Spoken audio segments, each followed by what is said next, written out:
Good morning, good afternoon, good evening, wherever you may be. And unfortunately, there's only two of us today. We're not quite sure where Mr. Fraser is. Maybe Jessica's finally done away with him after all this time. I wouldn't blame her. Yeah, I wouldn't either. But anyway, we have someone better than Mr. Fraser. And it is actually true. We do actually have someone better. Yes, we do. We definitely do. We are actually joined by a lady who is everything Mr. Fraser is not. She's an entrepreneur. Mr. Fraser is not. She is an award-winning actress. Mr. Fraser definitely will never be. And she's also an accomplished author, which... I mean, come on. It could be, but I'm still not sure about that.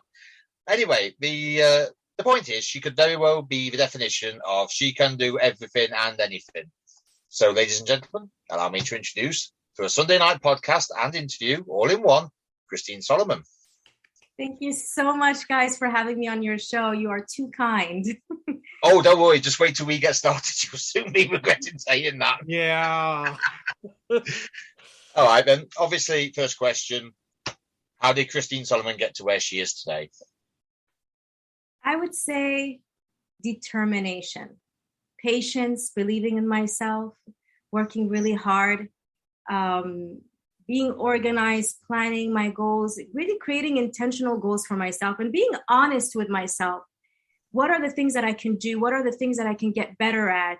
What are the steps that are working? What are the steps that are not working? And surrounding myself with people that love me, that support me, that wants to get me to where I need to go. I think it's wonderful to have a teamwork behind you because I believe in teamwork so much.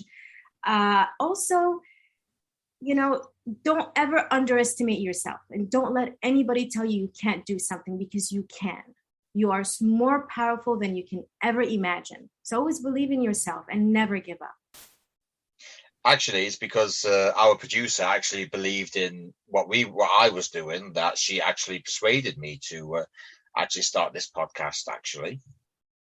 Good for you. You have to pursue your dreams. You have to pursue. You can't let anybody, block you from your purpose. And it's always great to be surrounded by people that are positive, that are rooting for you, that wants to get you there, that wants to help you. I really believe in teamwork. There's actually a quotation in my second children book that says, even superheroes don't fight alone. They always have helpers, so they're not on their own. And that is so true. We see that in the movies where we have, individuals, civilians, regular civilians helping the superheroes. You have other helpers that are considered also superheroes that are helping the superheroes to get you where you need to go. So it's very important to work in a team and to achieve your goals in life. You know what? It's just so true, everything you've literally just said. I don't know about you, Nathan, but I just agree with everything. I don't think there's anybody on this planet who could even find anything wrong with what you've just said. So there's one thing, Christine, that I want to say. I'm going to channel my inner Michael Fraser, which is going to be terrible. But I remember a scene where I believe it's Spidey 2. Spider-Man is trying to stop a train. Meanwhile, every civilian on board is doing whatever they can. You mess with one of us, you mess with all of us. And it was that strength, that stability from the people around them that allowed Spidey to basically stop the train and do whatever. So, yeah, no, it really resonates with me. Yeah, people sometimes are afraid to ask for help. They think they can do everything. But when you think about it, even therapists have their own therapists. You know what I mean? Yep. Like you can't do everything on your own because everybody has different skills and you don't know everything. So it's okay. You got to be honest with yourself and you got to not be afraid to ask for help. Again, one more. We can't argue with that. No, nobody can argue. I'm not going to argue with that. I don't think anybody can. As for yourself, who are your influences growing up? My parents. My parents are my heroes, and they've helped me become the woman I am today. Also, the people that I meet that inspires me to think differently, grow, challenge me. All those people that were in my life, helped influence me in some way. As for your career, what has your highlights been? My highlights, to be honest, I love writing down all of my accomplishments, whether they're small or big. And I really believe in the small highlights. And I don't know if people would consider them small highlights, but they got me to bigger highlights. And those bigger highlights will end up being small highlights that will get me to bigger highlights. But at the end of the day, I think, the biggest highlight for me is being asked to be part of different campaigns to help raise awareness, to help inspire other people, to help individuals. I think that's my purpose in life, is to help others. I think that for me is considered a big highlight in my life versus being on the cover of a magazine, being in this movie, working with that person. Those are wonderful also achievements, but the biggest ones that I believe in are the small ones that got me to the bigger ones, such as like graduating from theater school. That was a big thing for me. It was tough, 3 years working really hard to graduate. It was not easy. All those small little roles that I got in the beginning that got me the experience that I need, that challenged me, that pushed me to get bigger parts. And that's how I see it.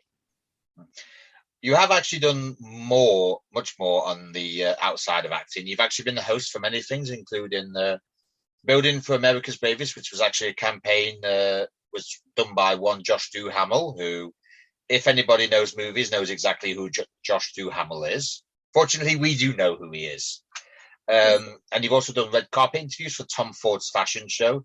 Oh, the producer would be so jealous if she actually knew that. As far as hosting wise, what's the best thing you've done, but what would be the best highlight you've done? To be honest, I love every aspect of the entertainment business, and I don't limit myself whether I want to do commercials, plays, theater. So hosting for me was super fun, and I loved every project. I can't just name one that was a big highlight for me. I loved all of them, and every project was special. Building for America's Bravest was huge because we raised 17 million people for veterans to help them out, and it was for a great cause. Tom Ford, that was an amazing opportunity. I mean, Tom Ford is one of the most humble and down-to-earth men that you will ever meet. He's so creative, so smart. He's just so incredible. I love the way he carries himself. And just to be asked to be the only person to be hired to interview people on the red carpet was huge. I mean, he decided to go that way and just hire one person to do the job, and he was just so wonderful, and he inspired me. I came back home and I'm like, oh, I love the way he carries himself, and I love the way and I just started writing things down. So I've done much more other hosting gigs and with other people, and I don't know, I can't pick one. I really can't. I feel like I think they're all great. They're all wonderful.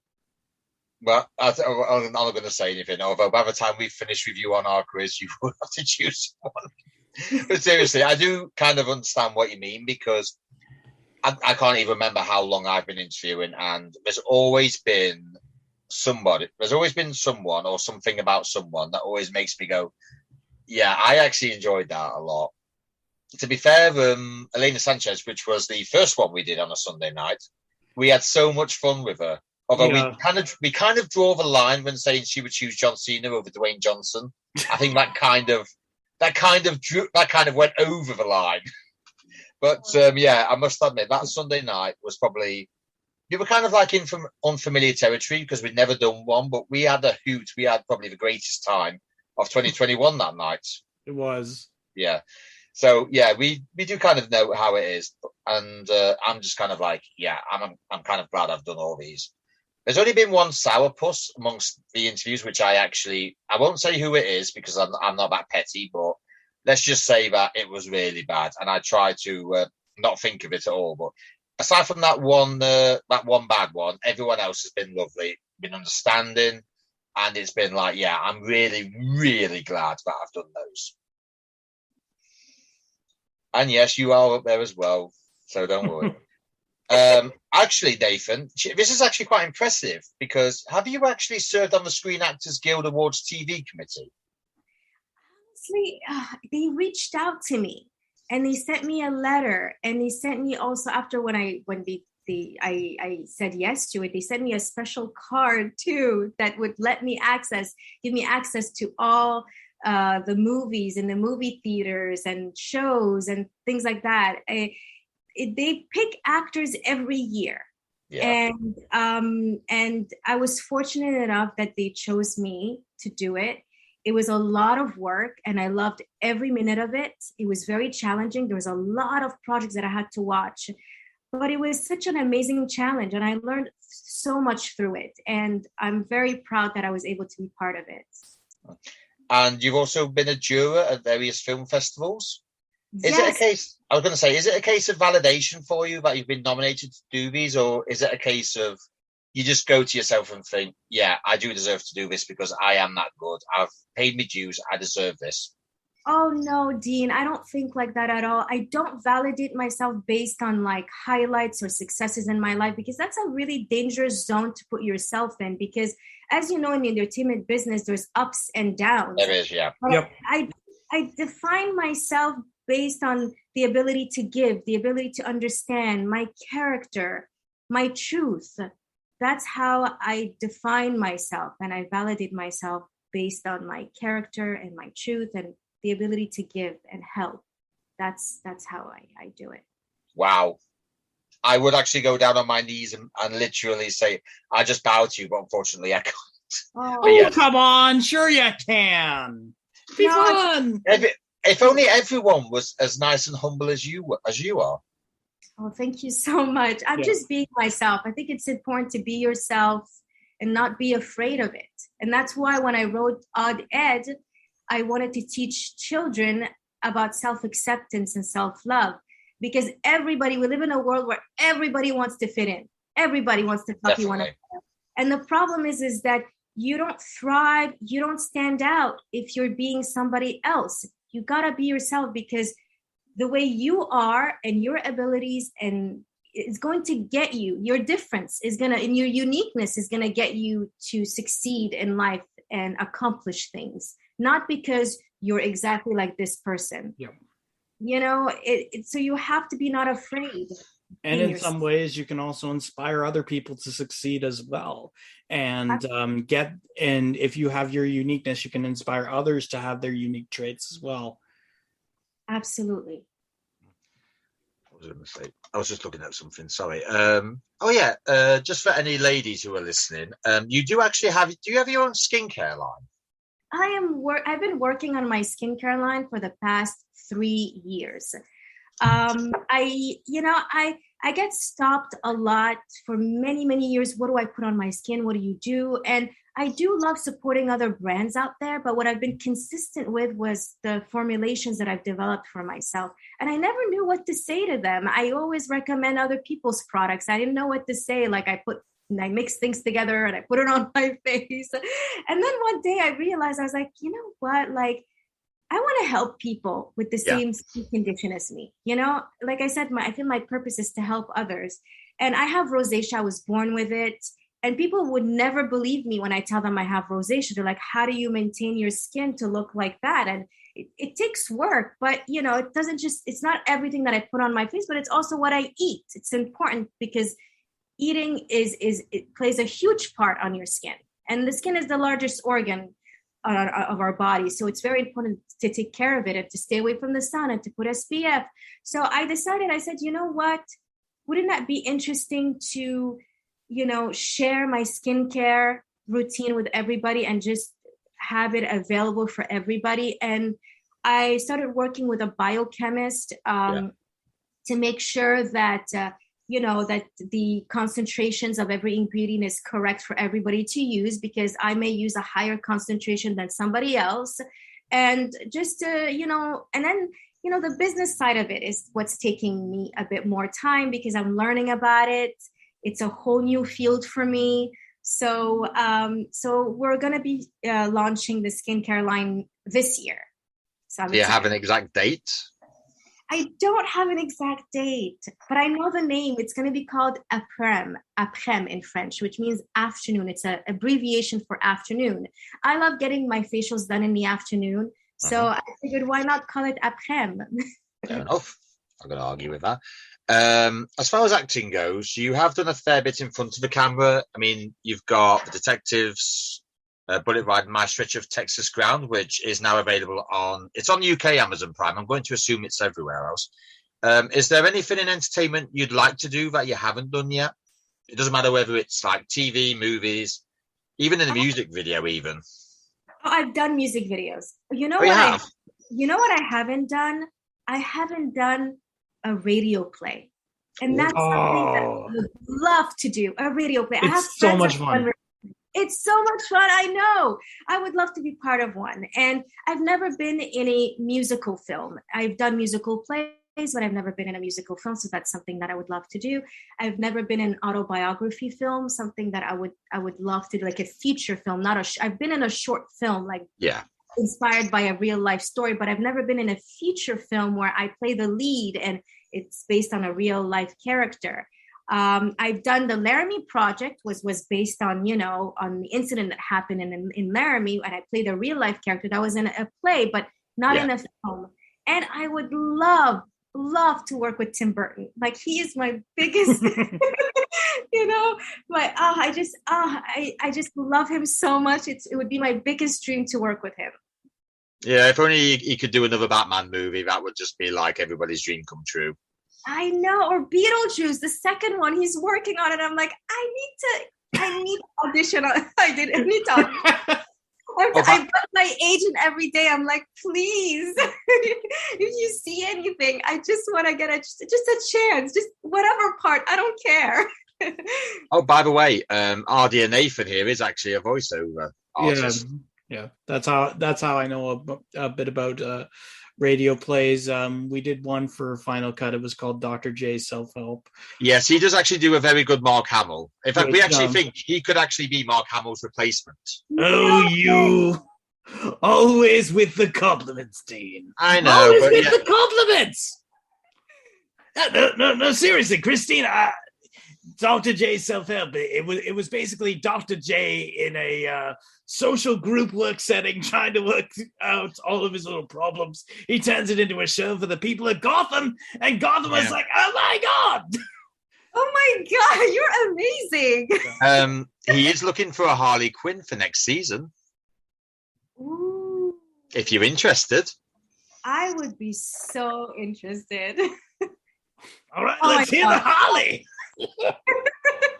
I think you got your son a Harley there, Doc. We'll see. We shall see. I hope you're not going to... You have to take care of her because she is absolutely lovely. No Margot Robbie electrocution transformation, if you please. Oh, come on! Take all the fun out of it for me. I know, but she's lovely. We don't want to change her. She's just lovely for who she is. I love twisted characters. I love exploring twisted characters. So that's something that I love. I think you just made a dream come true. There you go. So is Mark Hamill officially your favourite Joker? My favourite Joker, you said? Yes, yeah. Bearing in mind, we have Mark Hamill's one here. So please say Mark Hamill. I have to say Joaquin Phoenix is... Joaquin! Oh, stab me through the heart! Oh, blown away, to be honest. At least you didn't say Jared Leto. At least you didn't say Jared Leto. I think that would have been drawing the line.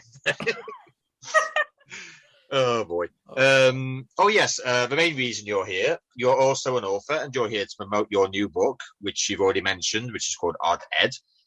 So, in your own words, she has it. In case nobody can see it, she has actually got a copy of it with her there. So, what is Odd Ed about? Odd Ed is about an egg named Ed, and the story takes place by the Michigan Lake. And Ed is different, and he looks and behaves differently than his siblings. And one day, an incident happened where his siblings realize how much they love him, because they used to critique him and bully him all the time for doing things differently than them. And because of this incident, they realize how much is important to love one another. So it has a beautiful message in there. It teaches children self-acceptance, self-love. It teaches kids to be brave and courageous, to love one another.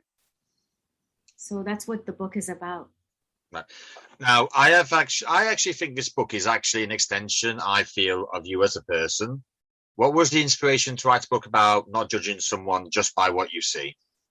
Well, I've always been a firm believer in not judging a book by its cover, ever since I was a little girl. And like we talked about earlier about fitting in, and I'm a firm believer of being unique and being yourself. And also nowadays with bullying, with cyberbullying especially, it's so definitely painful. I have to teach children, do not do that. This is so wrong. So to teach the child at a young age, it's very important to teach them about these things. And that's what I hope, the parents and the children, will take, and it would resonate within themselves and learn something. And also teach them about organizational skills and about taking care of the planet. There's the way we illustrated the book, we wanted to show different things that we want to teach the kids to make their bed, to take responsibilities, basically, to clean their bedroom, to read instead of fighting over toys, to take care of the environment, to water the flowers, and just things like that I wanted to teach them. There is a question here which is very important to me, Nathan. What's the age range of Ardette? How old is he in the book? No, how old is the book suitable for? So what's the target? Yeah, it's for kids between, I would say, between 3 to 8 years old. Nathan, how old is the little Lord Lucian? I'm not thinking of little Lord Lucian. He's getting up to 3. He is getting up to 3. I'm thinking of Lady Helena. She's 7 or 8. Yeah, she's perfect. So I know, isn't it funny, because you're actually promoting the book, and we just happen to know 2 kids who are actually in that age range. Wow, look at that! That's meant to be. It is meant to be. That's a good sign. Oh, bless. Well, hopefully we can get a copy to Mr. Fraser and see if it actually does work for the kids. I hope it does. Speaking of which, what is the hope that you yourself would like to see someone who buys or downloads your book write a review of? I hope that it resonates within them, that the kids, that they teach the kids, like I said, all these things that are important for a young person to know, and to inspire them to be themselves and not be afraid of it. That's very important. I suppose the bigger question is Christine Solomon planning another book? I am thinking about writing another children's book. I already wrote my second one. I'm thinking of writing a third one. That one will be completely different, because my first and second book, it rhymes. This whole story rhymes. And I'm thinking maybe the third book, it will be just a story without it rhyming. Yep. And I'm also thinking of writing a book about wellness and mental health, and exploring the 9 dimensions of wellness, because there's not a lot of people that know that there are 9 dimensions to wellness. I didn't know there were 9 dimensions. Yeah, there's physical, emotional, spiritual, creative, career, social, financial wellness, intellectual wellness, and environmental wellness. We learn something new every day, ladies and gentlemen. Oh yes, your second book, I believe, is out this year, and it's called Wishing Upon a Moon. Yeah, Wishing Upon a New Moon. It's coming out this year. Yeah.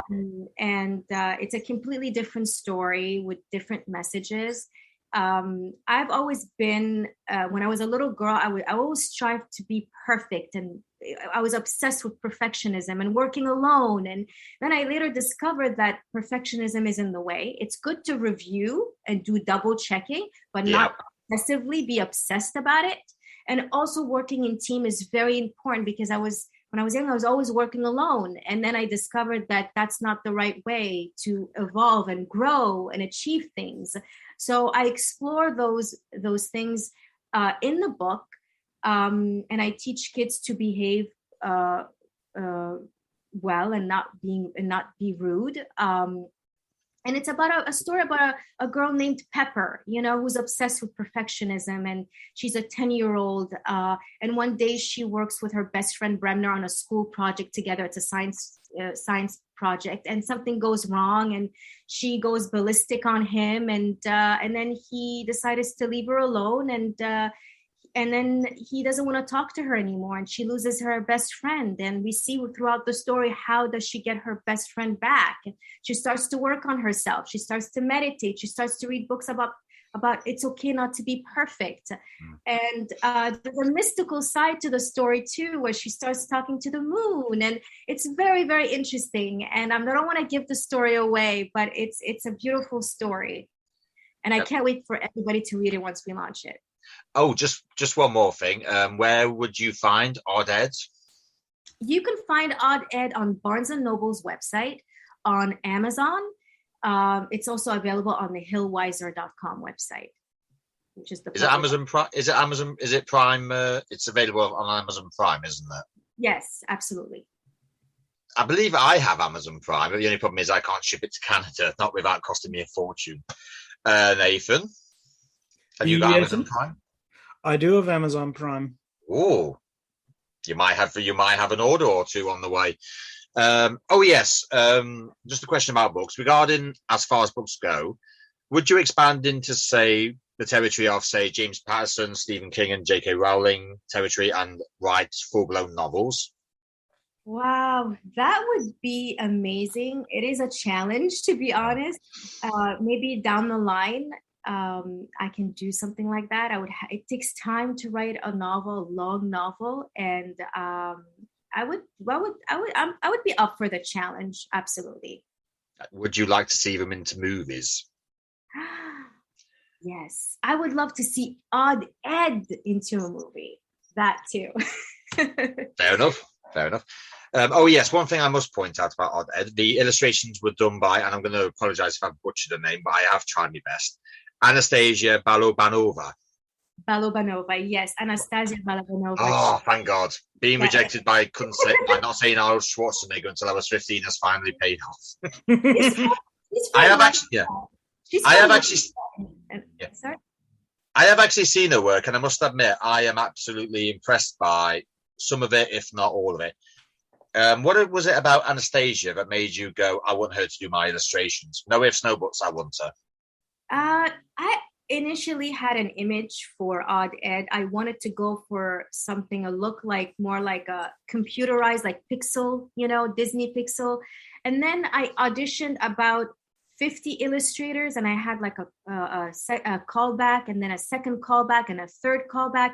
And then I realized I was laying in my bed, and I was like thinking about the character, and I was like, wow, like I just love Anastasia's rendition of Odd Ed. It's very organic, authentic, it's hand-drawn. She changed my mind, because there was another illustrator that gave me exactly what I wanted.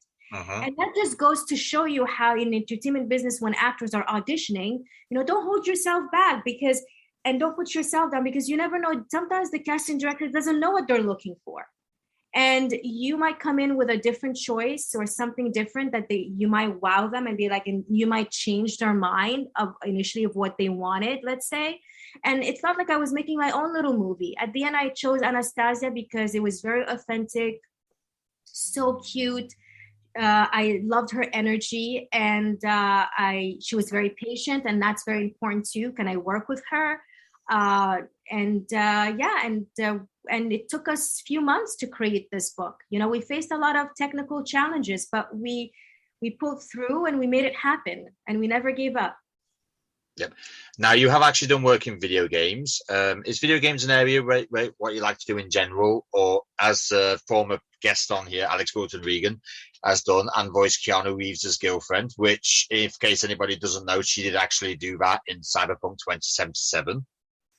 I would love to continue doing voiceovers for video games. I mean, it was such an honor working for Ubisoft. Ubisoft was on my bucket list. A lot of my friends from theater school were working with Ubisoft, and I was like, oh my God, when is it going to be my turn? When is it going to be my turn? And then I just kept pushing and auditioning for them until the right time just came. And that's how it is. Just don't give up. Keep working, keep thriving, keep believing in yourself, and you can do it. So I'm very proud, and I'm actually auditioning for them next week. So I'm really happy about it. Don't tell us what it is. We know you can't say anything, but I can't say. On behalf of the gamers, which is all three of us, we wish you good luck. And depending on what it is, we hope to see you in an Ubisoft game soon.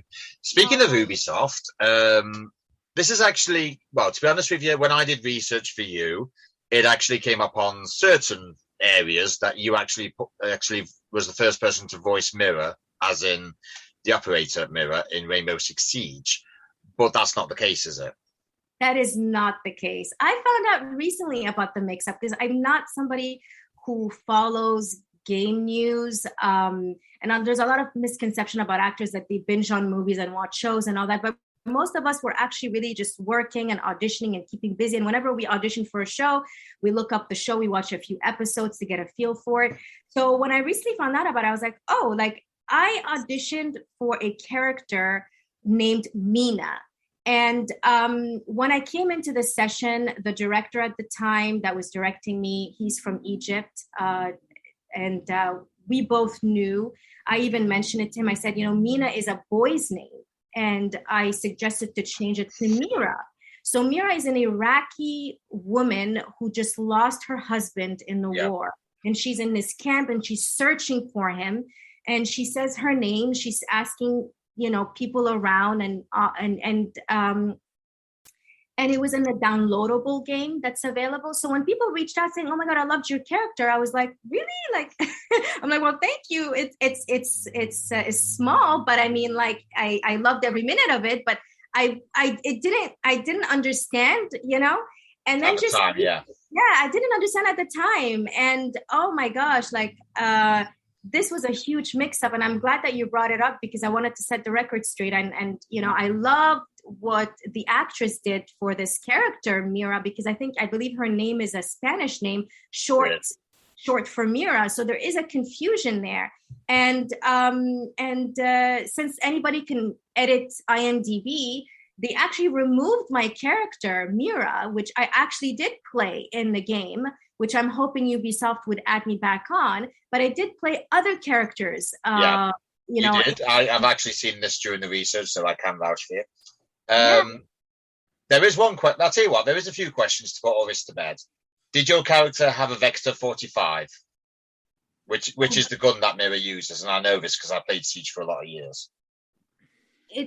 My character doesn't have that. My character was a regular civilian, Mira. And she was devastated over the what happened where there was an explosion and she lost her husband in the war. And she was in this camp and she's searching for him. She's out of breath. She's and she's looking for him. There was another character, a pregnant woman character that I also played. I remember that as well. Radios. And then I did other voices also in Arabic with the Arabic accent because they were looking for somebody who could do an Iraqi Arabic accent. And since I know how to do different Arabic accents in English, it worked out well for us. So that's actually what the character is, Mira. And it's a short scene in the game. And I had a wonderful time, doing it. And I don't know if anybody saw it. I didn't get a chance to see it because Ubisoft doesn't send you your clips of work or anything. They'll tell you go online and check it out, but I don't know how to do that. I can't find it. I can't find it anywhere. So any gamers out there that have encountered Mira, the Iraqi woman, in the game or any of the characters that I've played, please let me know. I would love to see it. Oh, yes. One more thing. She does not carry a Vector submachine gun. She doesn't carry a shotgun. She doesn't have nitros. She doesn't have two mirrors that you can place on walls. So I must admit, I was a bit, you actually did explain this to me before we came on air, which I'm actually glad that you actually have explained it. because I think the first thing I actually did was, she played Mirror. Right, let's go and get these questions done. I actually did some good ones, but at the same time, I'm kind of like glad you've cleared that up. So I actually know to trust IMDb from now on and not anybody else. So thank you for that. Oh, yes, one more thing. As in video games, we'll carry on with the Ubisoft there. Is there any franchises you'd like to do or anything regardless of what it is? Honestly, I would love to be in a new franchise, kind of like Far Cry. Like, I would love to play a character that's twisted and you know, has two sides to themselves. And I would love to be also in Spider-Man. That would be really cool. There is a second one coming out. There is? Wow. There is. It's a new game by the Insomniac team. Yeah. I might whet your appetite a little bit here. Well, actually, I might do it twice. Venom will likely be in this one. And guess which actor is voicing him? And by the way, never have I actually seen a piece of casting more appropriate than this. I don't know. If I was to say Candyman. Candyman? Yep.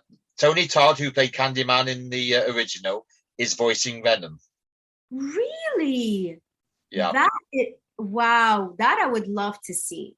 I can't wait. I literally, the minute I heard his voice, I'm just like, holy shit. Holy shit. Wow. Yep. So, Topher Grace can officially say goodbye because we have just found the proper Venom that we've always wanted and should have had from the beginning. Oh, yes. Just before we go on to the quiz that we have conveniently done just for you, have you got anything coming up that you'd like to talk about that we haven't already discussed or anything you personally would like to promote? Well, I'm just launched a new notebook. It's part of the Essentials collection notebooks that we have on hillwiser.com. It is a wellness notebook. It explores all 9 dimensions of wellness. It is a 31-day notebook that follows you for like about a month. And it's amazing. And it's going to help you on your wellness journey. I also made my agenda available for everybody. This is the agenda that actually keeps me on track and helps me reach my goals. And I'm somebody who likes to write everything down. So most of my friends, when they used to come and visit me, they'd be like, oh my God, like they would look at my agenda, be like, what is that? And then they would flip through it like, oh, wow. Like they're always impressed by how organized I am. It's kind of like, I don't know if you have the Container Store in the UK, but it's a store where people go there to buy containers and things to keep themselves organized. Well, when you come to my place, it's kind of like that. It's like everything is super organized, and I've been always like that since I was a little girl. And now my agenda is available for anybody who wants to purchase it, and it's great for this year. We're just starting the new year, so it's an amazing thing to have right now and to work on your goals and what you want to achieve. And it keeps everything in one place, basically all of your expenses, your goals.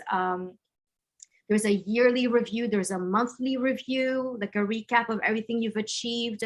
There's a lot of great things in there. There's even a section where like people you've met this year, because you know, I look at my old agendas and I'm like, oh my God, I met so-and-so. Now this person is like a really good friend of mine. What are the odds? Like it's just very nice. And also it helps your it helps you mentally, because sometimes when we feel down, we feel like we haven't achieved much, or we don't appreciate what we've achieved. But when you go back to looking in your agenda and you look every year what you've achieved, you're like, oh my gosh, I forgot about this and I forgot about that. And then you feel better, and then you feel motivated, like, you know what, I can do it. So this agenda is available on Barnes & Noble's website and Amazon as well, and hillwiser.com. Oh, yes, just briefly. You have got social media, but for the ladies and gentlemen, boys and girls, everyone who's listening, can you just let them know what it is and where? Oh my God, I'm like everywhere. It's so hard to keep track, but I'm on Clubhouse, TikTok, Snapchat, Facebook, Twitter, Instagram, YouTube. I'm like everywhere. There we go then. Right. Is you ready for the Sunday night edition of the Final Cut Quiz of 2022? I didn't hear the last part. It's just the quiz that we do at the end of I do every end of every interview. Okay. And this one specifically is for Sunday nights, which me and Nathan spent many an hour going over and saying, yes, can we have this? Do we have this question in? Yeah. Can we have it in? No, that's not going to work. So it's more along the lines of, oh, this is awful. Oh, you can't ask that. Oh, this is perfect. Well, put it this way. We know what the first question is going to be. Well, we know half of what that question is going to be. Who is your favourite Batman and Joker? Well, Joker, we already know it's Joaquin Phoenix. Yes. Sorry, Doc. You can't hate her. Michael Keaton is my favorite Batman. Beautiful choice. I think she's just been redeemed for that Beautiful choice. Thank God. Now, our producer who is my fiance as well, has a very serious crush on these next two. So we're just going to ask a question. Who is your preferred actor out of Scott Eastwood and Richard Madden? I would say Richard Madden. Not to say Scott Eastwood isn't good. I just love Richard. He's always bringing something new. His choices are always different. And I love his performance. Are we just going to say to the producer, yeah, just stick with Richard Madden. Nobody really likes Scott Eastwood. I think so. The Marvel Cinematic Universe or the DC Cinematic Universe? Marvel.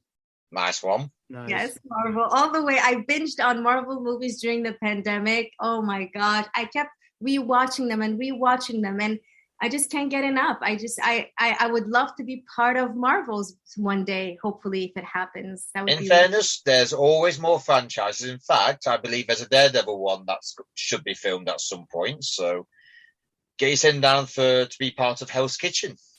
Yeah, you never know. I'm going to tell my manager.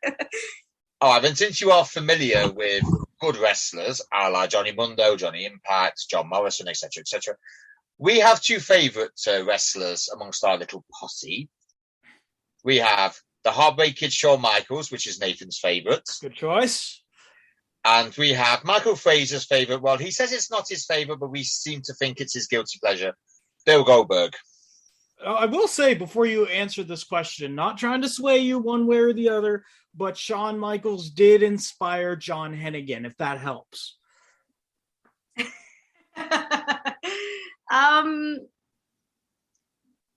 You know what? Because I don't follow wrestlers that much, but I've seen them both. I would say Shawn Michaels. Yes! Michaels. Hallelujah! Oh! Sorry, Fraser. Great choice. All right, then. This is going to be the first choice with a certain Dwayne Johnson. It's quite funny we're on the wrestling bit. Is your favourite Hobbs, a la Dwayne Johnson, or Shaw, Jason Statham? They're both great. They're both great. I think I will go with Dwayne Johnson because I just watched The Jungle Cruise and I love. Oh yeah, I've seen that. It's absolutely brilliant. His chemistry with Emily Blunt, he has improved so much as an actor, and their chemistry and the way they feed each other, they listen to each other in the scenes. I was really blown away by his performance. I was like, wow, like he never gave up. He worked always hard, and he's becoming better and better and better. And he's just amazing. I love his personality too. And yeah, Dwayne Johnson. He has my heart right now. Yeah. By the way, speaking of Emily Blunt and Dwayne Johnson, you might want to have a look at the Jungle Cruises press tour. Well, put it this way: there's a lot of banter and a lot of funny stuff that you just can't not help but laugh at. Oh my God. Okay, I'll look it up. I didn't know about that. Thank you for letting me know. So I've watched quite a few of them, so I actually know this to be true. Right, who's your favourite James Bond? So you have Sir Sean Connery, Roger Moore, Timothy Dalton, Pierce Brosnan, or the latest one. Well, he was the latest one, unfortunately. Daniel Craig. I would say Sean Connery. Sean Connery, beautiful. For me, always. I grew up watching James Bond, and Sean Connery, he's just the classic. He's like, honestly, just he embodies James Bond. Not to say that Greg wasn't the right James Bond at all, not at all, but just Sean Connery has my heart. I'm not going to argue with that. Well, you can also say Sean Connery inspired just about every James Bond performance. So, by the way, it's a good choice. Yeah, definitely a good choice. I don't say George Lazenby because 1, he only did 1 movie, and 2, he can't do an English accent. It seems like this never happened to be a fellow. Right then. Oh, now this is actually both these are close to me, but there is one I favour over the other, so I will not judge you for whatever you say. Zack Snyder or Christopher Nolan? I love Zack Snyder for the movie he did, Man of Steel. Superman, I love the human side that he brought to the movie. It was beautifully done. But I'm going to go with Chris Nolan. There's so many movies that I love by him. I just, hands down, Chris Nolan. So. But let it be known that I adore Chris Nolan for every single movie he's done. And don't get me wrong, I do love Zack Snyder. And I have actually asked myself this question on many, many an occasion. But it's just Chris Nolan just beats everybody else out, even James Cameron. Yeah, you just have to keep watching the movie. I love rewatching it to discover new things and discover what kind of direction he picked for each scene and the things he implemented within the scenes and within. It's always like movies that makes you think, and I just love that. I love Chris Nolan for it. Who loves him more, you or me? Sorry? Who loves Chris Nolan more, you or me? Maybe equally both. I don't know. Fair enough. I'll go with that. All right then. HBO Max. He's very handsome too. Right. So there was a load of movies come out on HBO Max. Now I have seen all of these, so I will play this as well with you. So, which one of these do you prefer? Do you prefer last year's Mortal Kombat, which is absolute mint? There's a lot of things wrong with it, but it's faithful to the games, which is more than enough for me. Godzilla vs. Kong or Dune. I will say one thing about Dune. You do have to sit through nearly 3 hours of it, and it doesn't even have a proper finish. It just carries on to Dune Part 2, which I hope is being made at some point. I'm going to be really honest with you. I haven't seen those movies. I didn't get a chance to see them. So I can't... That's fair enough. Talk about them because I didn't get a chance to see. I was so busy with the books and everything, but they are on my list to watch, especially Dune, just because Denis Villeneuve, he comes from Montreal, from my hometown. Yeah. And I would love to see his rendition of Dune. A lot of people say that his remake is unbelievable. It is. It's absolutely... If you watch it in IMAX, you can't really enjoy it until you've watched it in IMAX. I watched it in IMAX and mine was just blown. It genuinely was. And also because the movie theaters out here in LA, I'm in LA right now, a lot of them were closed. It was very challenging to watch new movies. But now they're starting to open, but we don't know if they're going to close again because of what's going on right now here in LA. So, yeah, there is a rumor that Disney Pixar's new movie is just going to go straight on to Disney Plus and not go in cinemas. Specifically for that reason. Man. Yeah, I know. I read about it earlier today, actually. Yeah, the new variant is strong, and it's awful. It's really sad times, but we have to stay strong. Yeah. All right, then, Nathan, shall we give you a bit of final cut advice? Oh, yes. Which of these 3 movies would we watch? To be honest with you, I'd watch all of them, but I find myself watching Mortal Kombat more. I genuinely do. I've seen I'm right with them. Yeah. I've seen Godzilla. I've seen Mortal Kombat, the old ones, but not the new ones. So I would be, they're definitely going to be on my list to watch. So, not to mention the martial arts is absolutely top notch. And the first 2 people they announced to be in that was Joe Taslim and Hiroyuki Sanada, and they are 2 of the greatest martial artists ever. Wow! From there, exactly. When I saw that, I'm like, yeah, James Wan's being very serious with this. Martial arts, can't argue with it. Everything else is sort of up in the air for discussion, but as far as comedy and martial arts action goes, not going to fault it whatsoever.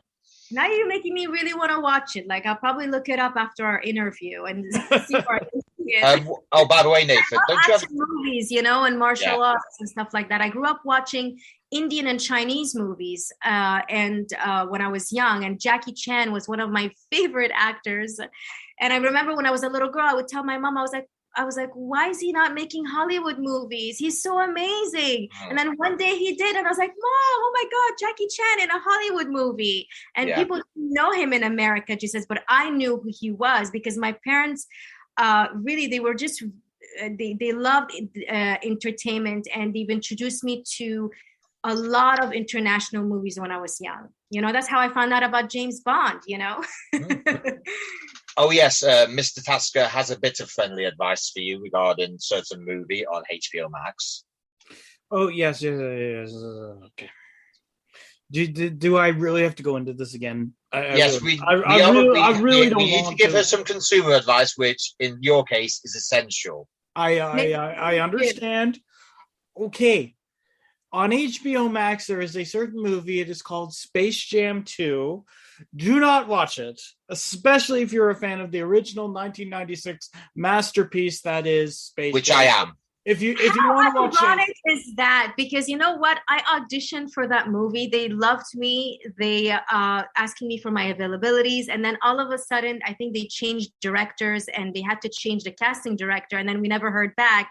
But I wasn't part of it. But that's interesting that you talk about it. Okay, I'll keep that in mind. Yeah. It's awful. Honestly, yeah, he could go on. I think is it 5 minutes is your record that you've got? Oh, yeah, that's why I don't really want to go into it right now. Honestly, he could write an essay about how bad it is. He could. Dodged a bullet, Christine. Sometimes a remake could be a success, but sometimes it could be a flop. It's a hit or miss. That's why I prefer original movies, I would say. I tell you what, we're going to test that out next. We're going to test that out next. Now, this movie in particular, because there's been two variations, has actually caused a bit of debate in the Finalcut household. Nathan knows this because he knows the question that's coming. I'm muting my mic. Yeah, please do. All right, first of all, have you seen Evil Dead? Shame on me, I haven't. I haven't. Shame on you. I would say that's more like lucky. That's that's more lucky than anything. You have no idea. I had to moderate. I had to watch Dean and our other co-host, Michael Fraser. I had to moderate this for like 30, 45 minutes once. Yeah, we literally original or remake, and it was just like... In fairness, if you watch Sam Raimi's Evil Dead from the 80s first, then give your brain a bit of time to process it, watch Fede Alvarez's Evil Dead, say, like a couple of days later. I actually prefer Fede Alvarez's version over Sam Raimi's. I genuinely do. And Michael Fraser is the exact opposite. That's pretty good to know. I'm going to look it up and see. I've already looked it up, but I'm going to see where I can actually watch these two movies. They're probably two different platforms, right? Probably Amazon and somewhere else. I'm not sure. I know Fede Alvarez's was on Amazon, but I think you have to pay for it now. I think it's been taken off Prime. I'm not quite sure where it is. Okay. Yeah, just be a case of just have a look at whatever you've got. Next round is called the Money and Stardom round, which is in a dream world you have to choose between these two people I'm going to ask you, and you have to choose which one you want to do something with. Now, Nathan, I'm pretty sure I know what she's going to answer with for this first question. You never know. She's already said this gentleman's name, so George Clooney or Michael Keaton? Michael Keaton.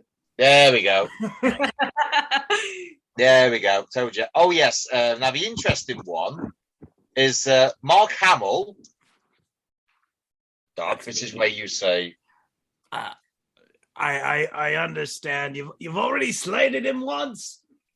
But are you going to slate him again? Who knows? We've got Mark Hamill. No, my God, no. Oh, stab me through the soul again.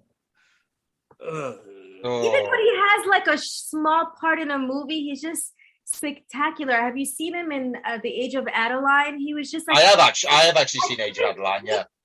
Wait for his scenes to start. Like, then the movie started to get very interesting. He's just brought so much life to it, and you can tell that he's thinking as an actor while he's performing, like something is going, like I just love actors. I love watching actors, seeing them think while they're performing and see them also listening while they're performing. So I just loved him in that movie. And I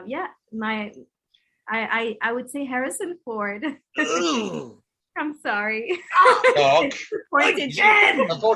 Unfortunately, if you want to play Harley Quinn, you do realise he's going to have to up the ante now that you've gone against him twice. It's hurting me. This is killing me. Right, here's one for you. Hans Zimmer or John Williams? This is unfair.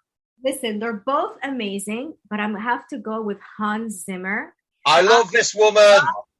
I love that guy. I have all of his songs like on my phone. I listen to it while I'm driving. I'm actually paying tribute to him in my second children book, Wishing Upon Dune, where I mention him briefly because I love him so much. And one of my favorite movies, The Holiday, you know, the way he composed, I read an interview about him, and he said that he actually just read the script and started composing. And I was like, wow, you didn't actually see the footage and then started to compose.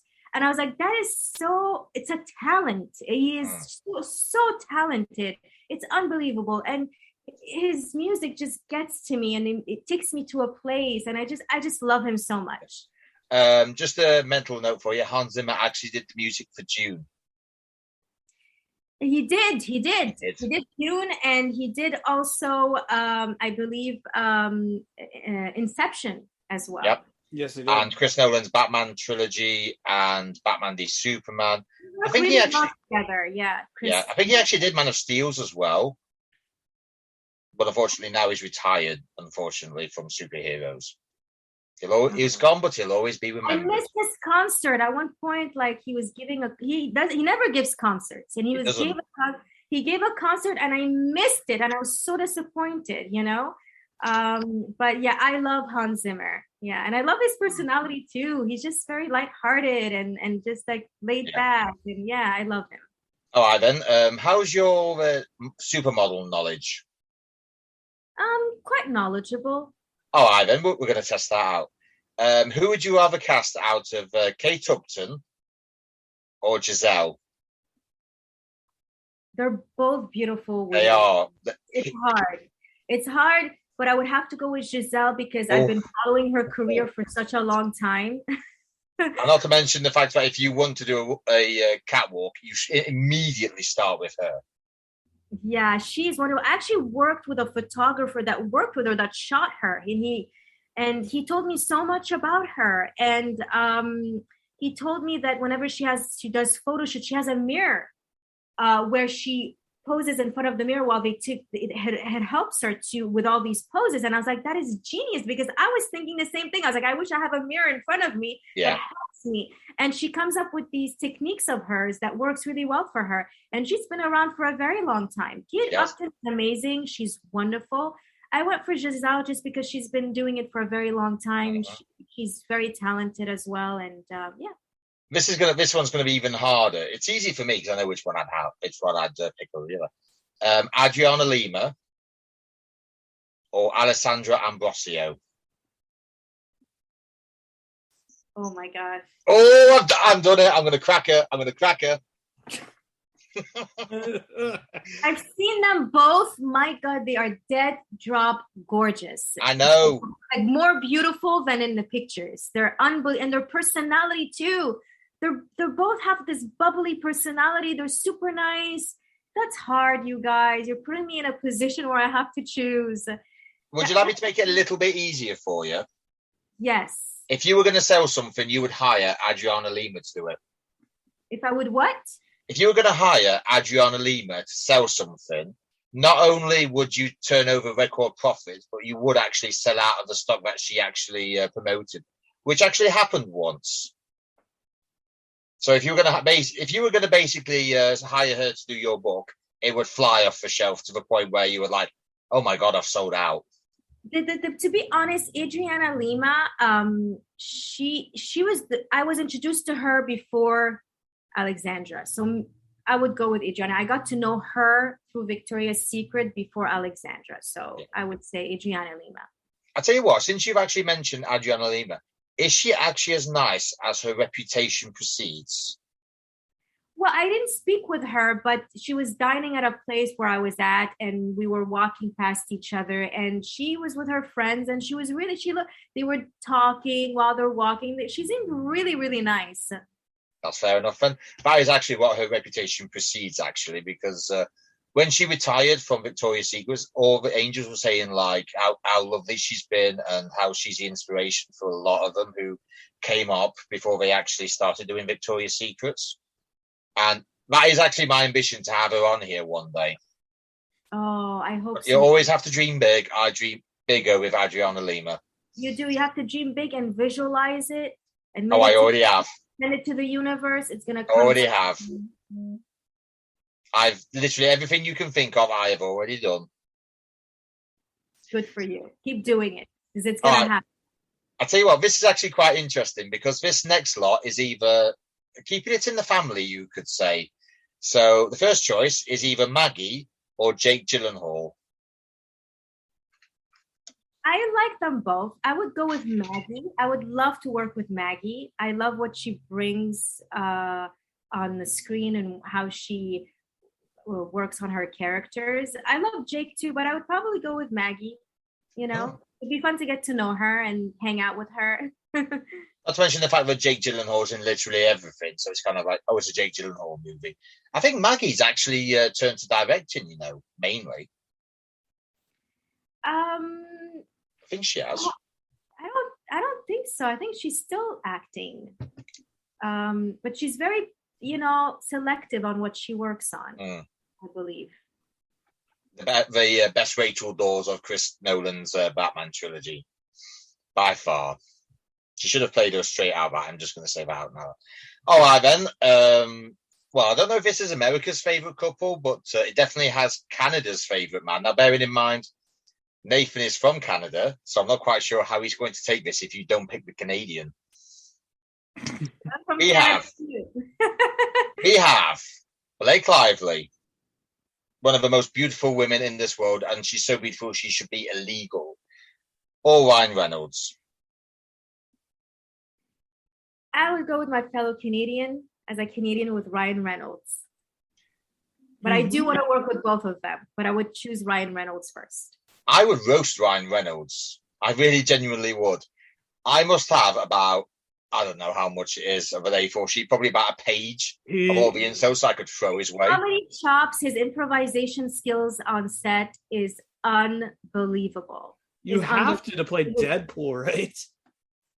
I mean, I would love to work with Ryan, and it would be just interesting. But yeah, he's really great. Yeah, I know he is. I just would like to roast him just so he could roast me back. Who doesn't want to get roasted by Ryan Reynolds? I've got quite a few good ones, because I actually remember Playground Insults he's done with Josh Brolin. Oh my God, he absolutely murdered Brolin. He genuinely did. But the one insult, and I'm going to apologise to him if he's listening, was well, we know why you married Blake, but why did Blake marry you? No, don't say that. But to be fair, he'd probably come back with something even better than that, and he'd probably just make me laugh to the point where I go, "Yeah, that's it. I can't. I cave." Here's one for you. Battle of the muscular guys. Do you go for Jason Momoa or Dave Bautista? I would go, honestly, with Dave Bautista. I loved him in Guardian of the Galaxy. He is so funny. His comedy skills. I would go with Dave. That's just me. What a gal. I would go with Dave as well. I also would go with Dave. I would go there. Now here's the question we mentioned earlier. Movie-wise, not wrestling-wise, movie-wise, Dwayne Johnson or John Cena? Dwayne Johnson. In a heartbeat. Dwayne Johnson. Unfortunately, our producer is of the mind that John Cena is better than Dwayne Johnson. I love Dwayne. I don't know. Who doesn't? All right, then. There's only two more, actually. You have to choose a Chris to work with. We're talking about the 4 famous Chris's in Hollywood. There's Hemsworth, Pratt, Pine, or Evans. Do you go for Thor, Star-Lord, Jim Kirk, or Captain America? That is so hard. You guys, you put me in a difficult position. But to be fair, if we made it easy, it would be no fun. Listen, if I'm going to have to do a comedy or work with somebody, I mean, it has to be either like Chris Hemsworth or Chris Pratt. I mean, those two, I love their comedy skills, you know, but it's hard to pick one. It is really hard. I'll tell you what, we'll take Hemsworth and Pratt, to be honest, but I myself would pick Chris Evans, and I would actually pick Chris Evans to play the villain. If you've watched Knives Out, you'll see how much of an a-hole he can actually be when he puts his mind to it. Well, I'm going to go with Chris Pratt just for the comedy potential. No, sir. I haven't seen Nine Knives. I haven't seen that one. Knives Out, yeah. Oh, it's one of the best movies that you'll ever watch. Wow. Okay, you know what? I'm writing this down, Gene. I have to see it. Yeah, just basic. I just literally want to work with Chris Evans because I just want to cast him as a villain. Because I swear to God, all he does in Knives Out is just insult every single member of his family. Don't tell me everything. I want to. I'm not, but that's basically his character. He's just so bad. He just insults all of his family all the time. But yeah. Oh yes, there is one very important question in the history of Final Cut productions. It is not about either of us. It's actually about the marriage that we have between Mr. Michael Fraser and Mrs. Jessica Fraser. Would you rather cast Bruce Campbell or Miss Emily Browning, who, if you're not sure who she is, she plays Laura Moon in American Gods? Yes, I know her. Yes. I would go with Bruce Campbell. He's been around for a very long time. No. Oh no. Oh my God. No. Oh no. Oh no. He finally's got one. Fraser has finally got one. And he's not here to witness it. Oh. Let's not tell him. Let's not tell him until it comes out. Although we must apologise because unfortunately you will now incur the wrath of the true head of a Final Cut table when she finds out. Oh man. But we will vouch for you as much as we can because we do actually like you. Christine, we have been waiting for this moment. We definitely have. We've been waiting so much. I think it's actually quite funny that he's not here and someone actually picks Bruce Campbell. He said it would never happen. We said it would never happen, but it's true. And it's happened on the second time. Oh boy. Oh. I'll tell you one thing. You know when they say, I don't get out of bed for 10 grand, I would happily get out of bed for somebody not saying, I'm not going to pick Bruce Campbell, or I am going to pick Bruce Campbell. All right. Here's the next one. Now, he's been around for a very long time. He's a good actor. Come on. Is he? He's been around for a very long time. The only thing where he is right now. The only thing is Mr. Fraser always sings his praises, even though he's only known for one character. Okay. He's known for one character in Spider-Man cameos. Yeah, that's about it. Or better still, in Sam Raimi cameos, that's about it. But fair enough, we will not argue with that. We won't argue with that. Right. Now, speaking of which, it's not so much your punishment, but your questions don't get easier. They won't. They definitely really don't. Won't. Right. So you are obviously familiar with working for developers, video game companies, because you have worked with Ubisoft. So I'm going to give you 4 options. This is a classic twist on Snog, Marry, Avoid. It's called Why Am I So Popular? So you can call one, text one, ignore one, or block one. This is so you can call them back, text them back, ignore them, or block them. Now, bearing in mind, I have actually made this quite hard. I think I made this so hard that even Nathan doesn't want to answer the question. It's true. You are an awful person. I am. So you actually have... we have 3, actually, because you've got one for video games, one for movies, and one for books, actually. I'm so glad you didn't put Ubisoft in the video game one. I have not put. Don't worry, I have not put Ubisoft in. I don't want to sour that relationship. Right. So your gaming companies are Insomniac Games, who make the Spider-Man franchise, which we've already talked about.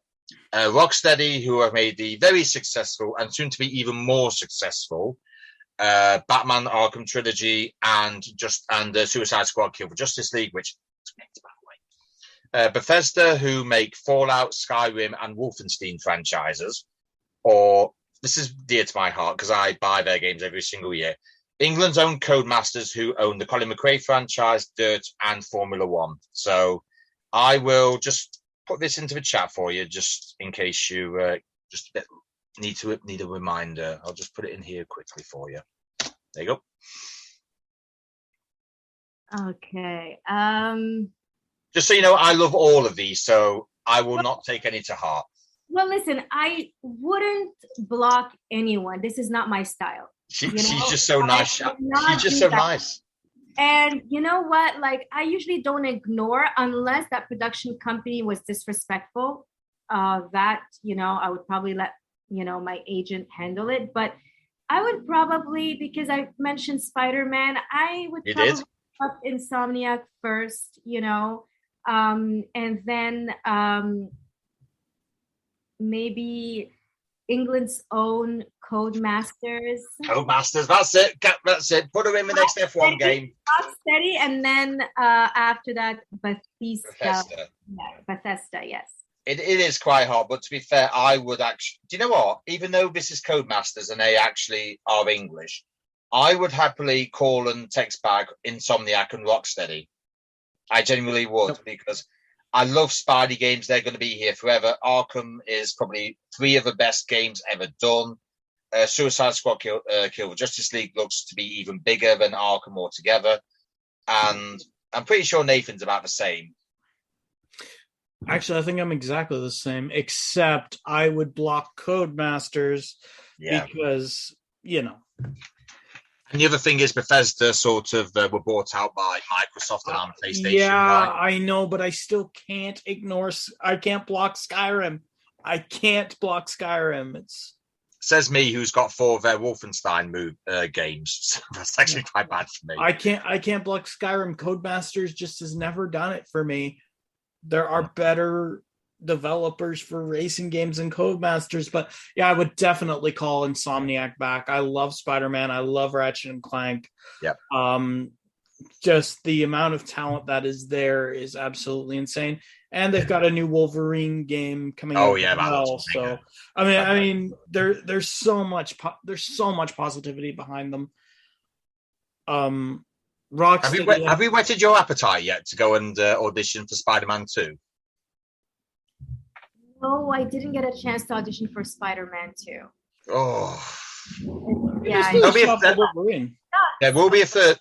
a third one. I can probably guarantee you right now because I will go and pre-order Spider-Man 2 as soon as it comes. It's gonna sell like hotcakes. I to see the third movie. Like I've been, I'm gonna go see it this weekend. The Spider-Man, the third movie. I can't wait to see it. You might want to grab a few tissues. I think I remember one review saying it just does everything. It's the MCU. You always have tears somewhere. Yeah. Not lying though.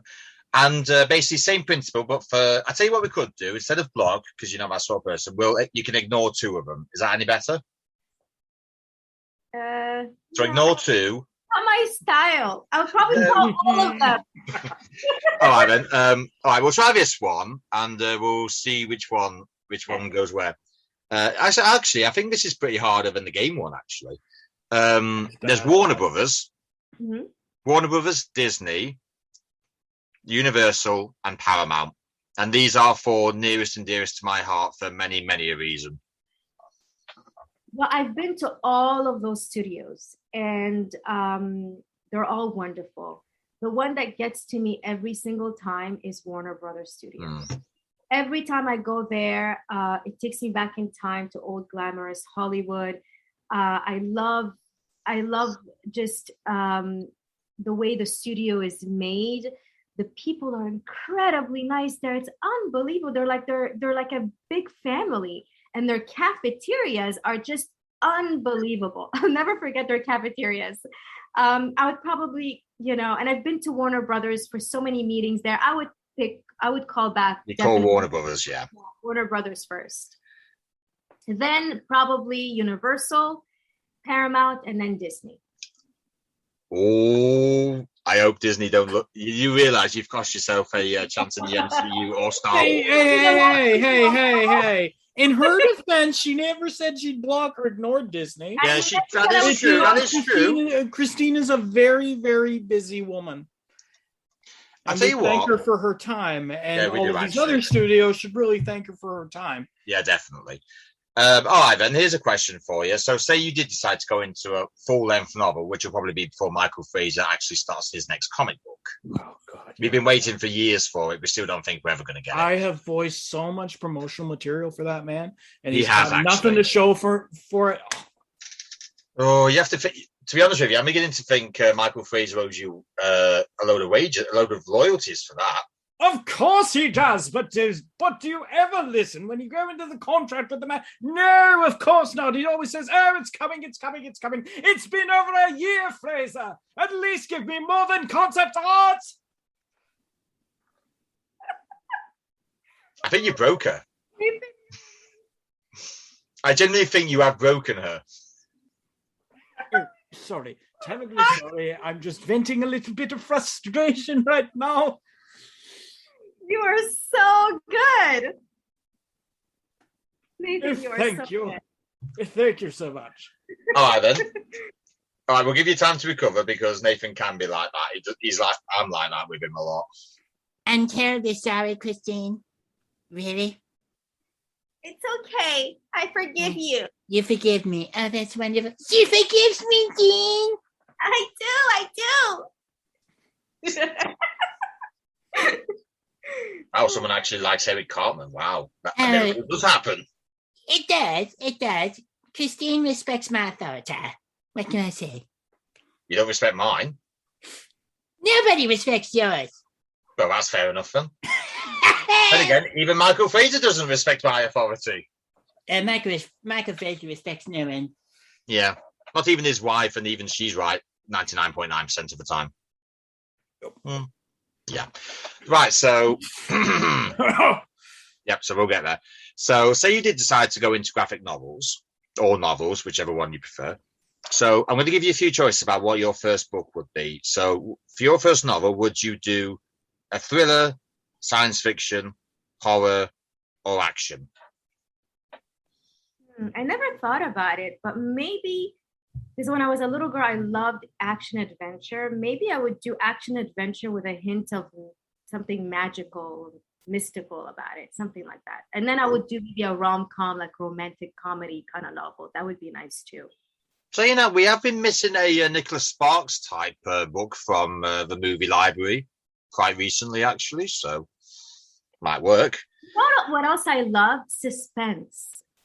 And twisted characters. You think they're the good guys, and then they end up being the bad guys. I love that kind of stuff. Twist within a twist within a twist. Maybe something like that too.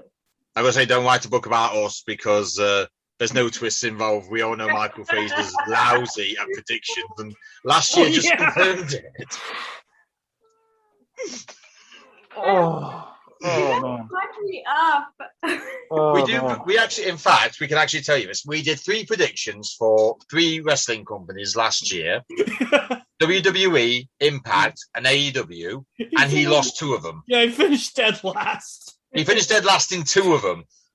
Oh, I think we can't say anything. We came dead last in 1 of them together, like brothers. But at the same time, Dean, we have to say, we do. Somebody just doesn't know a lot about professional wrestling, and one thing led to another, and he goes to prove himself right, but unfortunately he does everything wrong. He just generally does. Welcome to the roast of Michael Fraser. Take your coats. Yeah, Michael Fraser, this is your life. What will your life be known for? Losing predictions. Oh man. Oh, I hope he doesn't listen to this back. He's going to kill us. Well, yeah. we should probably get on with the quiz. Yeah, there is one more. Don't worry. We could be here all day. I know we could be here all day. I do ask everybody this since I've been doing this. It's been in various forms, but the topic remains the same. So, can you name me 10 or 20 people in the entertainment world that you haven't worked with yet that you would like to work with before you retire? And just as a bit of a boost, in case you're struggling, my co-host, Mr. Tasker, can assist you if required. Oh my gosh, I have so many people that I would love to work with, like way too many. I mean, if you have a look at my screen, I have some Funko Pops here to help you out. Listen, I would love to work. Are we talking about actors and directors and actresses? Anything whatsoever. This is just your top 20. I want to work with Hans Zimmer. Hans Zimmer. I'll drink to that. I want to work with Denis Villeneuve, Martin Scorsese, Tim Burton, Steven Spielberg, Johnny Depp. I want to work with Meryl Streep, Kate Blanchett. And there we go. Meryl Streep again. I want to work with Eddie Izzard. That's the first. I would love to work with Viola Davis, Jackie Chan, Dan Aykroyd, Mike Myers, Jesse Plemons, Jesus. Tom Hanks and Tom Hiddleston, Emily Blunt, Al Pacino, Rachel McAdams, Liam Neeson, Jessica Chastain, Dwayne Johnson, Aquafina. She's an amazing comedian. Nathan, can I just ask a question?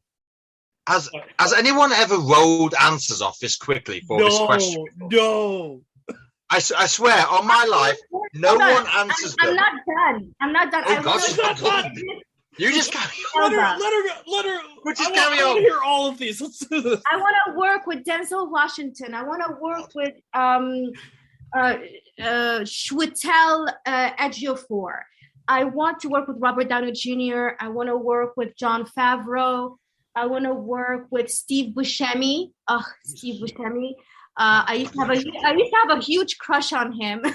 I would love to work with Rami Malek, Mark Ruffalo, and Joseph Gordon-Levitt. Yeah. Is there any more? Zoe Saldana. I'm telling you, I just have so many. I just love them all. I think they're wonderful actors. Okay, I'm gonna stop right there. I'm going to stop right there. I have never known anybody name so many names so quickly. That's over 20, but did you rehearse that before we actually came on? It's amazing.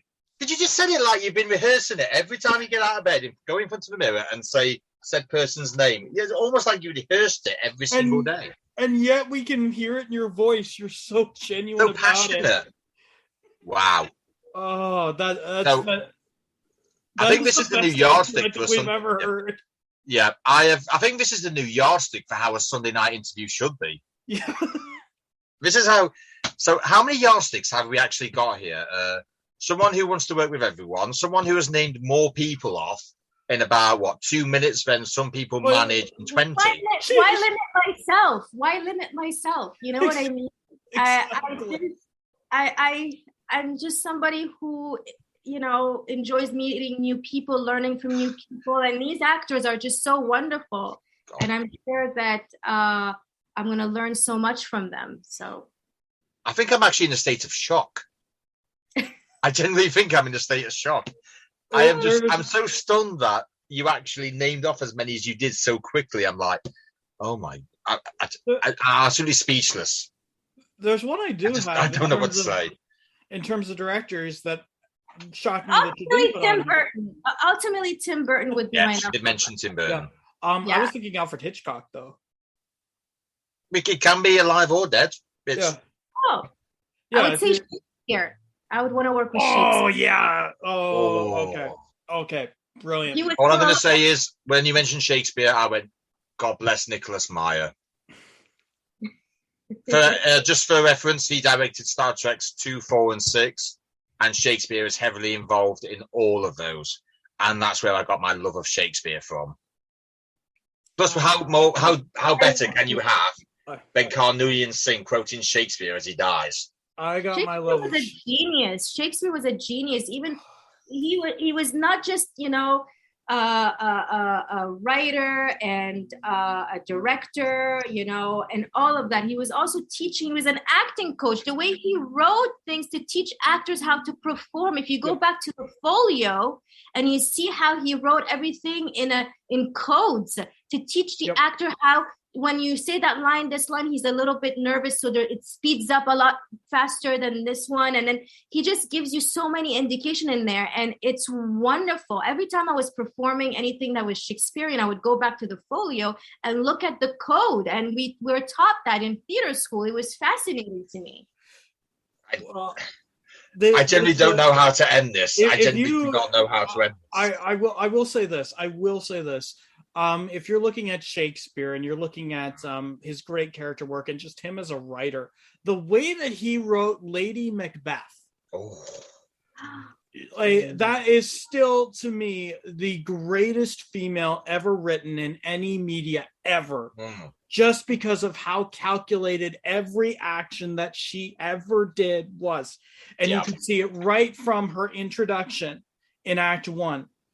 You knew she had something in mind. She has her own agenda. It's pretty. You don't understand. This is my favorite character of all the other characters, Lady Macbeth. And I got a chance to explore her a little bit during theater school, but I just love her so much. And it's Shakespeare. If he was still alive, it would be him. And Tim Burton. So, William, I'll tell you what, bearing in mind there hasn't been many Shakespeare movies over the past load of decades, why don't we have a Shakespearean movie done by Tim Burton? Could you think of a better dream team than that? That would be so interesting to watch, Dean. That would be genius. So that would. I have my uses to watch. I would definitely go for it. I'm like, hell yeah, let's do it. Like, this is, that would be really great. Why not? So I've got one for the Tim Burton and William Shakespeare dream team. Why not go with King Lear? Do you know what? I've never seen King Lear. Midsummer Night's Dream. I would love to see how Tim Burton would explore that.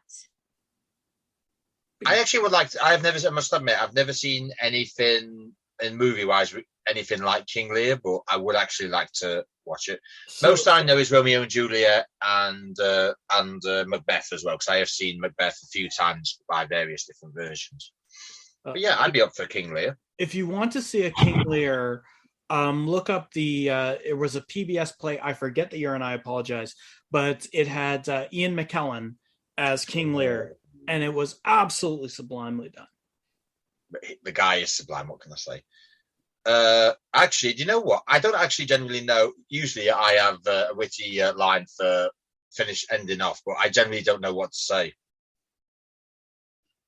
I generally don't. I've just been shocked by the amount of names you just rolled off on the tip of your tongue. I generally don't know what to say.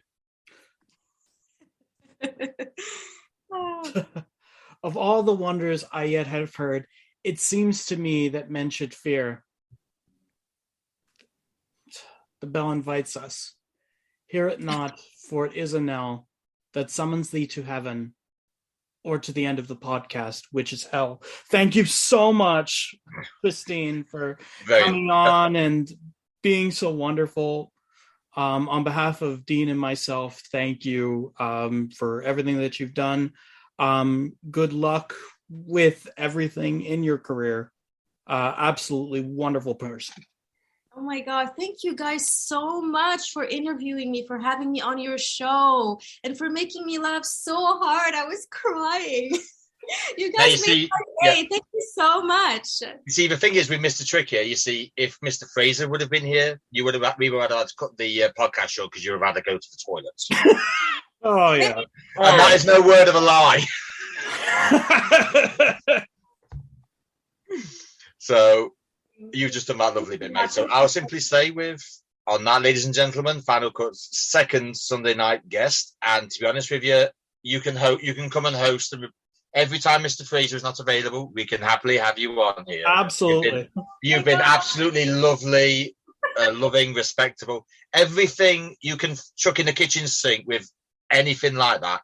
That is exactly the kind of guest you have been tonight. So Thank you so much. So kind. Thank you very much.